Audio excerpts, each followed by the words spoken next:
Ndodhemi në Saukun e Vjetër, aty ku po ndërtohet rruga re automobilistike e cila lidhet me Unazën e Madhe.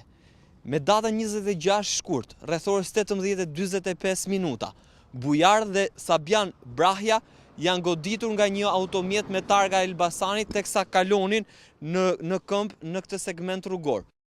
Babe Bir humbën jetën në spital pak ditë pas ju aksidentuan, ndërsa drejtuesi i mjetit Bujar Jaupi është liruar nga prokuroria me detyrim paraqitje. Një vendim i tillë ka irrituar të afërmit e viktimave, të cilët apelojnë për drejtësi. Ata kërkojnë nga organet ligjë zbatuese që të mos kompromentojnë ekspertimin dhe rrethanat e ngjarjes.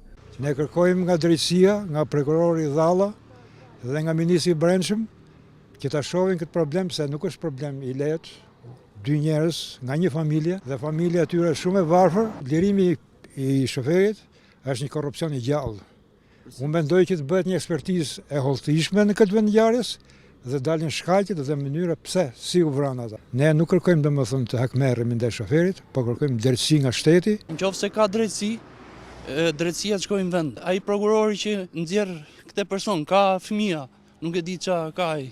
Tu për poshtë është edhe stacioni i autobusit dhe kjo rrugë nuk ka as selistika, as drida, as komsor që të kalojnë. Kjo është e papërfunduar akoma. Se të kishe përfunduar, kjo nuk kishte ndodhur, kjo ngjarje që ka ndodhur.